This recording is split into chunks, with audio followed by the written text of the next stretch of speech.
What's up everybody, it's Chris and I'm back with another video. Today we're going to be working on the LS430. A couple weeks ago I was driving and the engine light came on and it was a triangle and some other light. I can't remember, it's been so long. Anyway, I got back home and I read the codes. I pulled the code P1349 and P1346 and that translates to a new valve timing solenoid. So I don't know which one it is, probably both since it gave me two codes, and those are located not too far down, pretty much on top of the engine, but underneath here, and another one is here underneath. I'm gonna have to remove this cover, so I'm gonna go ahead and do that. Show you guys how easy it is. I've never done it before, but I've seen someone else do it and it's pretty simple. So with that said, let's go. So the first thing we're going to do is remove this cover. I'm going to do that with a 10mm socket.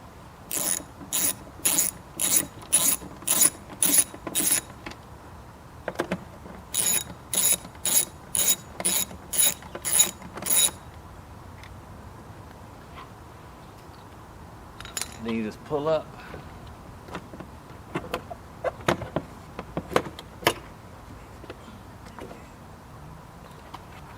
Then we're going to remove this air box right here.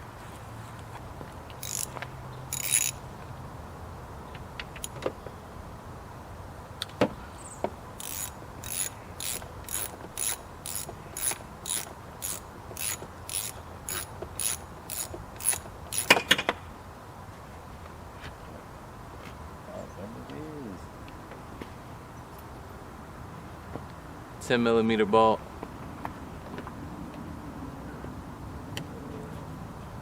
That wasn't even on tight. That's interesting.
Sheesh. Here's the passenger side right there. It looks actually really good. Here is the driver's side, covered in oil. So I guess we can see which one needed the replacement. So all we're gonna do now is just disconnect this and unscrew that and it pops out. Same over here. Disconnect this, unscrew that, and it pops out. Alright, now I disconnected the battery just because I'm working with electronics here.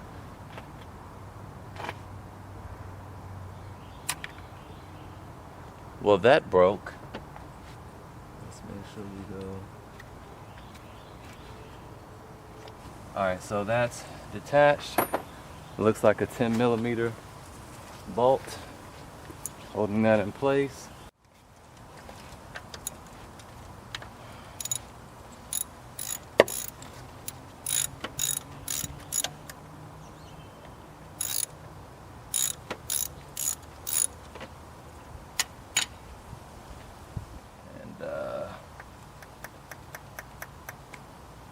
There we go. It's out. So let me go get the other one first. Now one thing to note about these parts is that they're side specific. So one is a driver side. I'm bleeding a little bit there. One is driver side, one is the passenger side. So what you want to do is once you pull it out, you just want to make sure that they match up. Let me go get some oil though.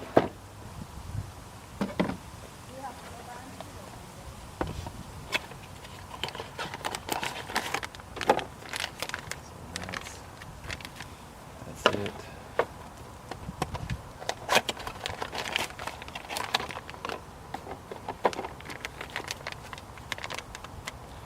Alright, so as you can see, you can't mix them up. Only one side is going to go into this one properly. See, if I put it in like that where the connector is, the connector is sticking straight up, and that bolt is on the other side. This is the proper one. So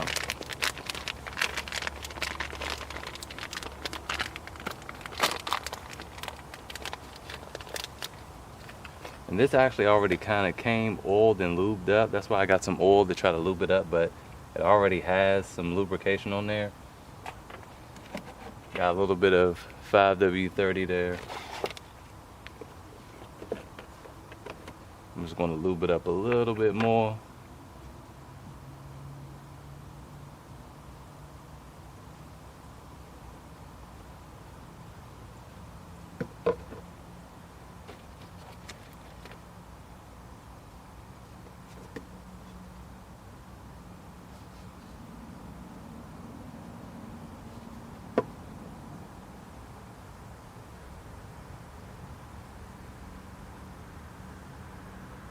Alright, so let's go ahead and pull this out. Old. New one in. And you want to make sure it goes in there. It needs to go in snug. So when you want to make sure it's flush with the box, or basically just where the where you screw the nut in, you want to make sure that's flush. Try to zoom in. Make sure that's flush there, because otherwise when you first put it in there, it looks like this is as far as it goes.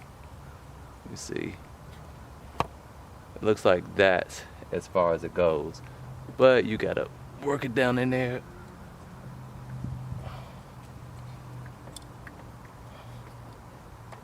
Alright, and there you go, and now it's flush.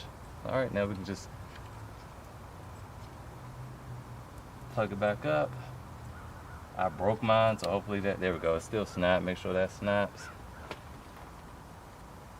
Screw this back in.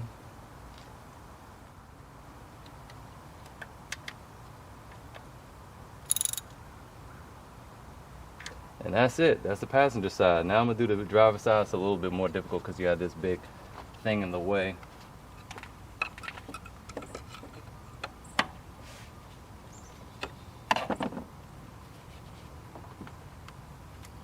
Here we go.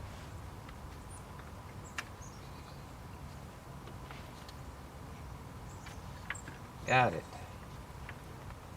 That took a long time just to wiggle that out. It took me like 5 minutes. And I think that was the bad one. Alright. Put that in there. Let's get our oil. Lube this one up. I just realized I was zoomed out. Hopefully y'all still saw it. Alright. Back in the way we came out.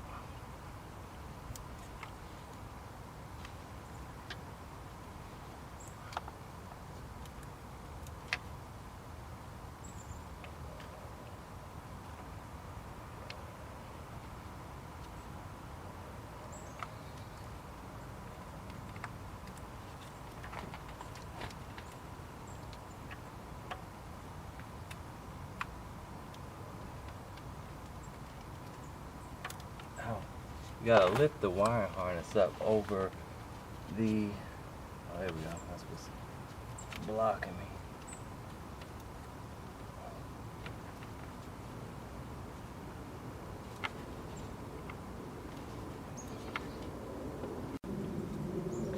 Uh-oh.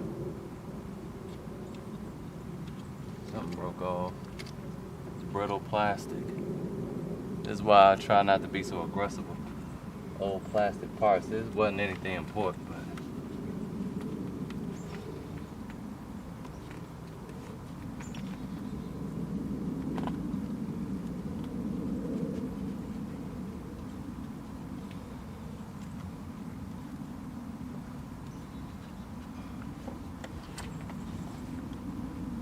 come on, we're almost there.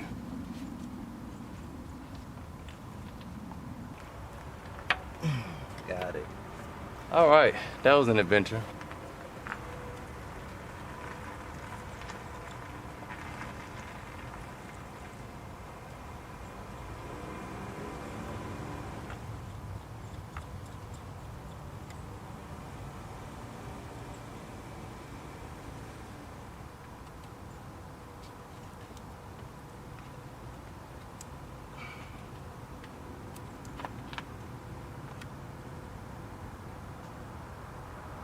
Okay, that broke off too. I don't know where it went.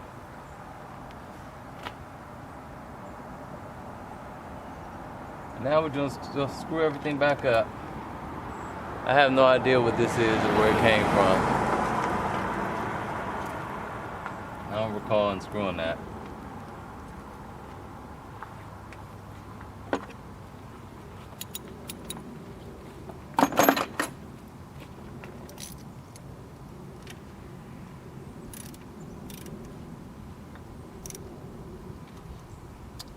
Alright. Let's start her up.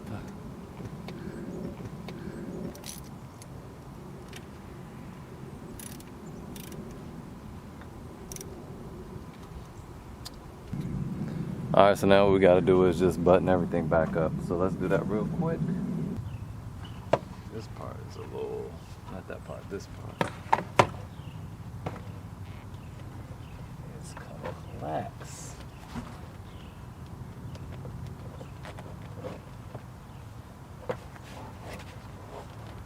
There we go, right now.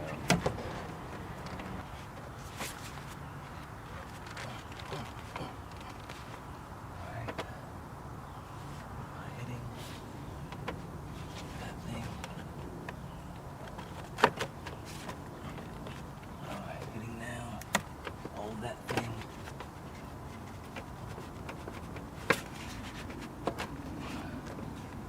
What's in the way now of that thing?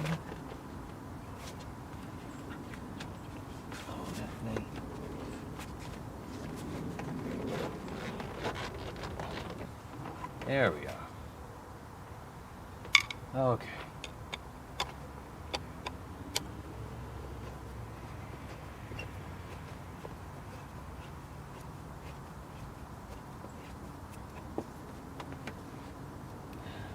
All right.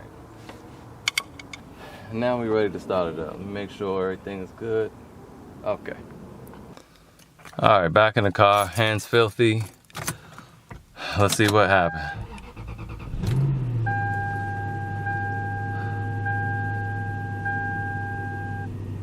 No engine lights. Yeah, let's let it run for a minute. All right, yeah, she's straight. So what was going on was this triangle was lit up. That triangle there was red.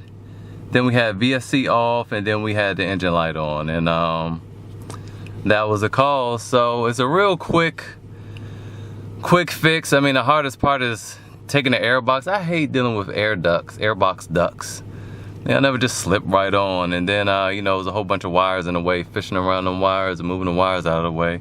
Look, my hands got super, well, you can, not that bad, but they super black for real. Wish I had some gloves. And now we are all good. So hopefully this video was helpful, and see you guys next time. Thanks for watching.